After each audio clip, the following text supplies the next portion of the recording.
Hello, and welcome to Anime Audio Commentary.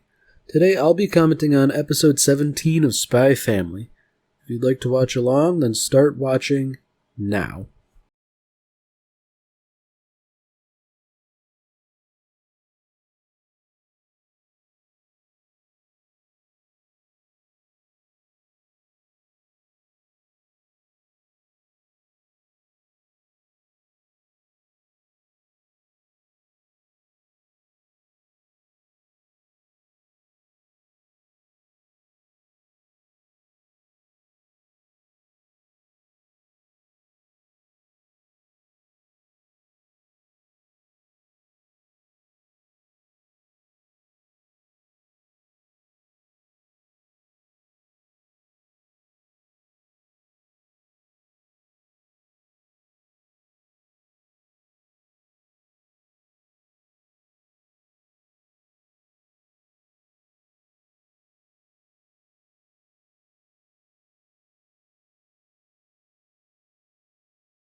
So it would seem as though we're sort of getting away from spy business for a little while just to focus on Anya doing school stuff. So I do think that Becky sort of serves as an interesting point of contrast with Anya in that, despite being the same age or darn close, she has many more mature interests in that presumably she likes watching like trashy soap opera romance kind of stuff. I mean, I feel like that's rather uncharacteristic of a kid her age, but I guess she is supposed to be like the daughter of some business magnate and therefore super wealthy kind of by default.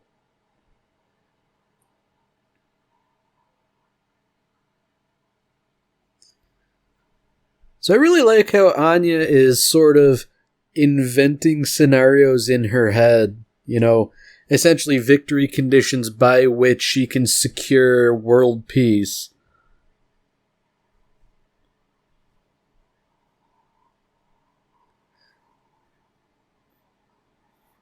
It's interesting because on the one hand, she's sort of asked to take another family portrait with the new family dog, and on the surface, that doesn't seem like it'd be a big important thing, but the idea here is that by showing off her nice cool dog, she can make a friend and therefore secure world peace. It's not exactly correct. It's also interesting how she's sort of like feigning that she dropped this picture, like, oh boy, wouldn't it be really bad if somebody looked at this picture I dropped? Tee hee hee. Unfortunately, Damien doesn't really care, and therefore, world peace is doomed.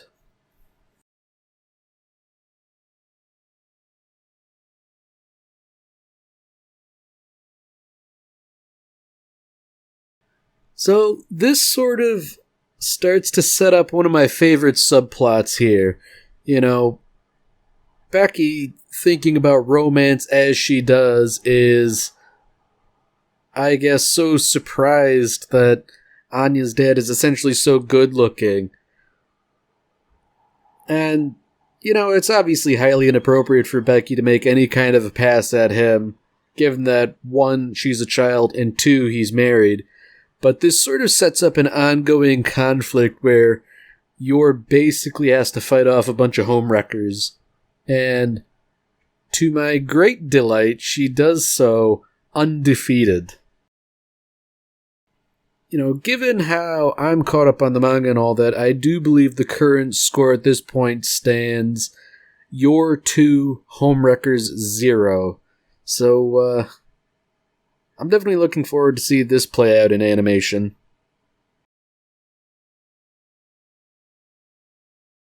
So onto the actual schoolwork, it would seem as though, rather than just doing something fun for arts and crafts, they actually have to, do something.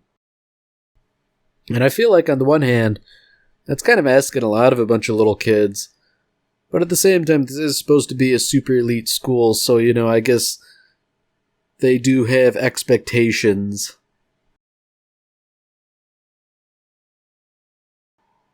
I mean, thinking about it, I'm sure there's a whole bunch of reasoning behind why they're doing what they're doing.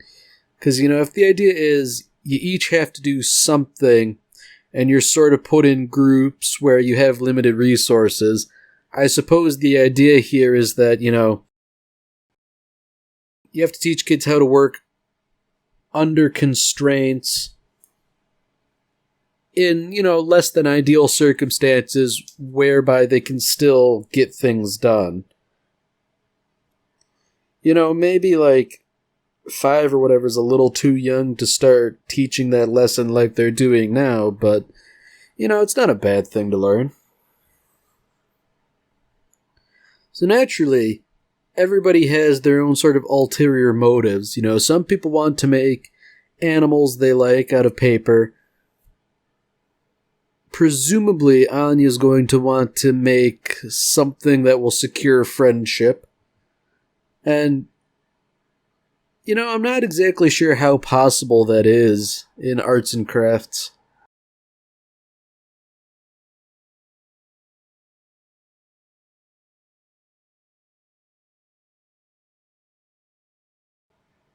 So, Becky is abiding by the spirit of the assignment, if not the letter.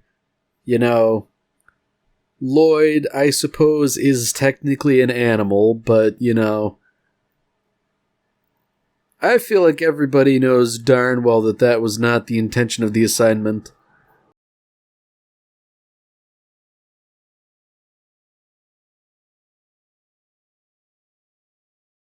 I feel like this is one of those scenarios where, the kids are too clever for their own good, and Mr. Henderson, despite being ostensibly right, he doesn't feel he can get away with "because I told you so" as an excuse for getting them to work properly.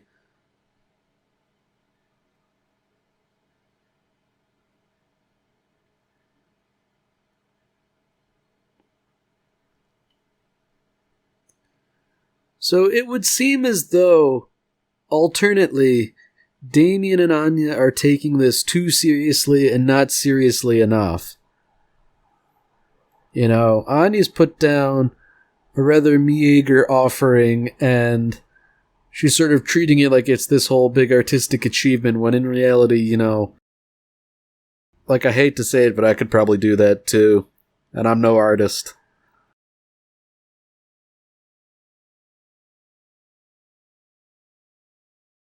So it seems like Damien is definitely not playing around. He's going to attempt to make a griffin like that of his family crest. And, he's basically tracing out what would you call it? A pattern, I think? I think that's the technical term. I feel like that's a rather complex thing to make.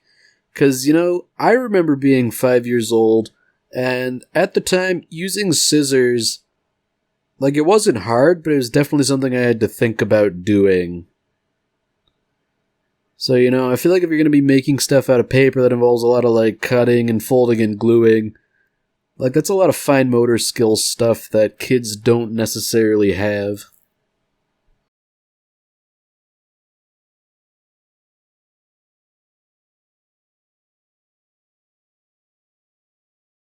So it seems like Damien's ulterior motivation here is he wants recognition from his family.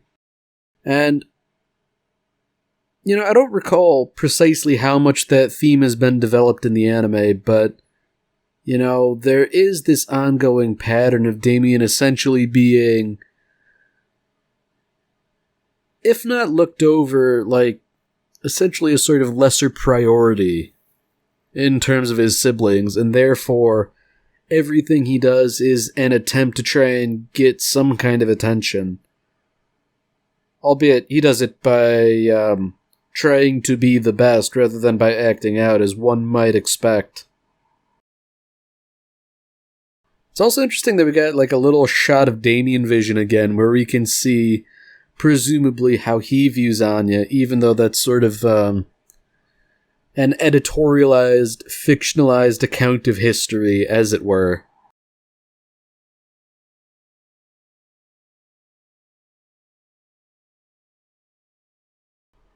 So it seems like, in defiance of the rest of the class, the two of them are working together, and this hasn't escaped Henderson's notice that,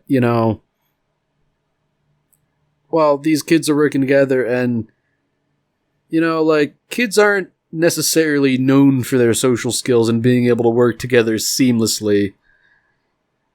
It seems like immediately things have gone kind of south, because, yeah, Anya's helping, but she's not helping up to Damien's standards.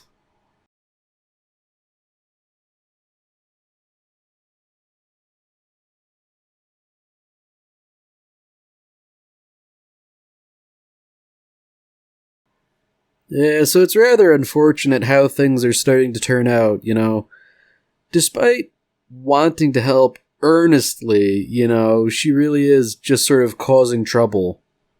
And it might not be that bad a deal, but Damien's working under pressure that nobody else is really privy to.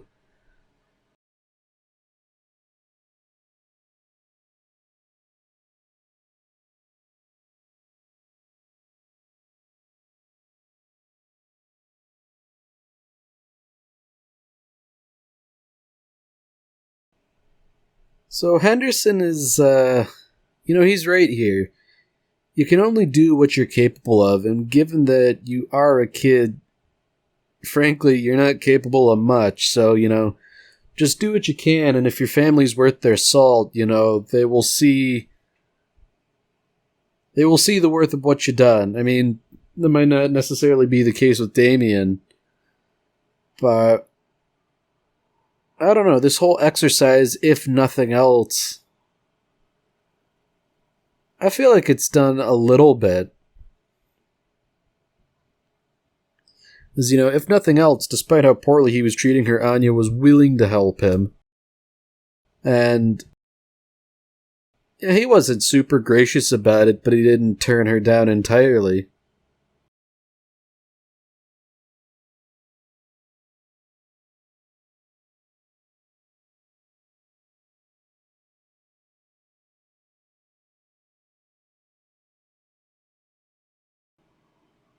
So it's very interesting that now these, I guess, parents or other adults, they are now looking over the art, and perhaps understandably, they stopped to really take a good look at the one Damien did. Now, against all odds, it won top prize.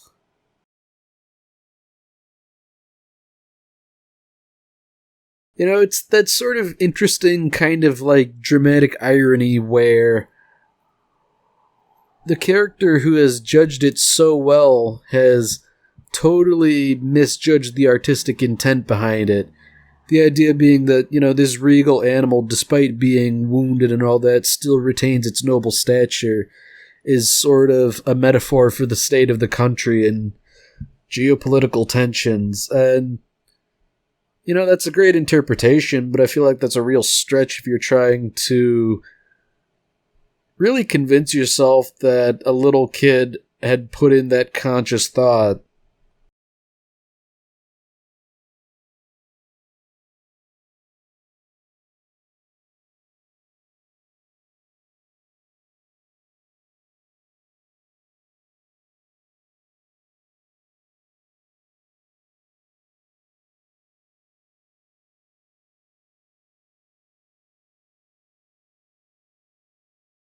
So just to drive the point home that Damien's really operating under different conditions than everyone else, it seems like all his friends are just sort of hanging out in the common room and he's off by himself on the phone, basically calling to try and talk to his dad. He has to settle for the butler, and it seems like his father is a little too busy with another one of his kids for him to really pay attention to Damien, even now. And, that's really just the crux of the issue, isn't it?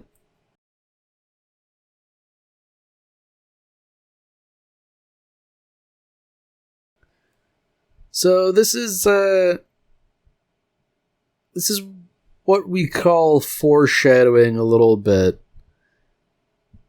He's mentioning this orientation about what happened because, Damien's parents weren't around, and Jeeves sort of says, your father's concerned about your health, in a way that kind of makes it pretty clear to the viewer that, he's just telling a comforting lie.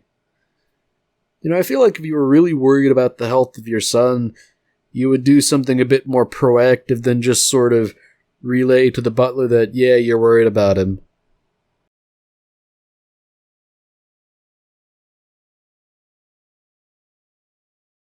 So despite all of this, Damien's got a pretty clear idea that his father doesn't particularly care about him, but he's still resolving to work hard anyways.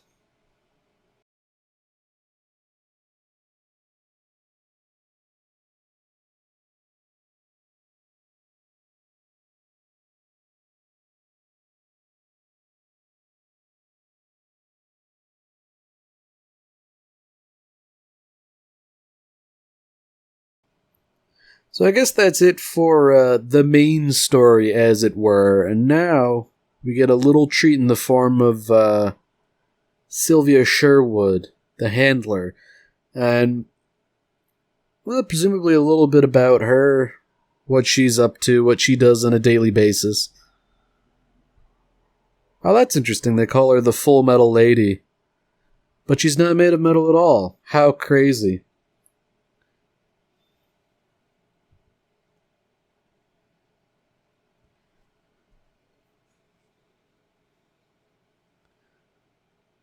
So it would seem that she's a bit of a person of interest to other intelligence agencies. And I guess the idea is she has a cover, in a sense. She has what is presumably her day job. And they seem to think she's worth tracking even in that capacity. It's interesting because I don't really recall this, and I was sort of under the impression that she didn't really do field work. She wasn't a paper pusher per se, but she was more in a sort of administrative role rather than somebody who went out in the field and did stuff. Granted, it's not like she's doing what Lloyd does, but at the same time that she, would go out into public and put on a disguise and do all that stuff, I guess it's sort of in the service of conducting a briefing in person. If she is a rather important secretary, she can't be seen consorting with potentially unsavory characters in public,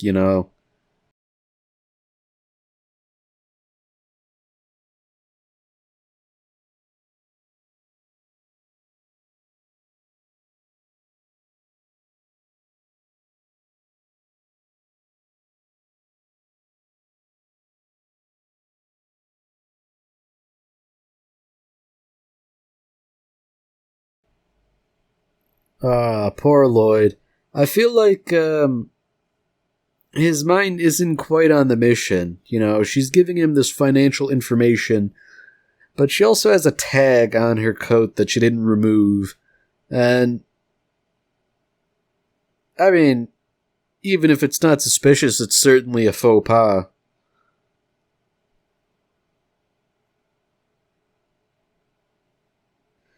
Man, so just to lay it on thick, we have to remind the audience that Lloyd, in being a spy, has given up any chance of happiness in a normal life, you know? Just as a reminder that this whole family business he has is fake, you know? Surely this won't be a conflict later.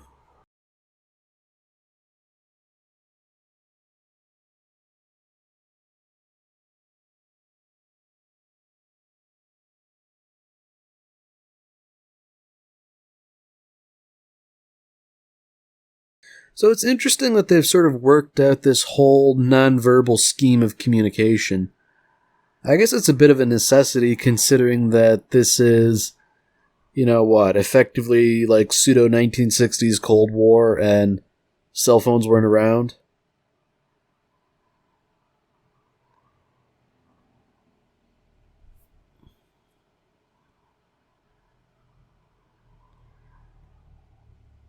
So unfortunately, Lloyd hasn't, I guess, really understood the question. You know, how goes the mission? It's like, well, my daughter can jump rope now.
So just to round out the episode, it would seem as though we're getting a bit of an origin story for Yuri, and perhaps why he's so, just kind of messed up in general.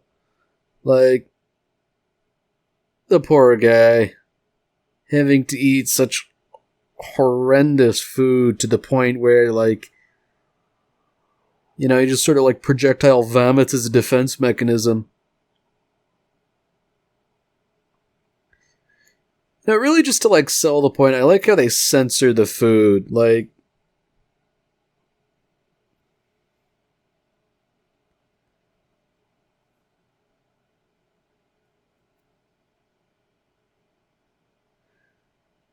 I feel like they almost like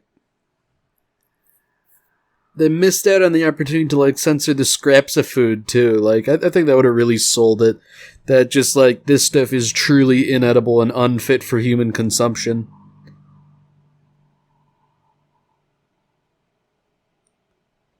And so there we have it. You know, it ties into the present day. You know, Yuri is effectively invincible from building up essentially a lifetime of resistance to toxins.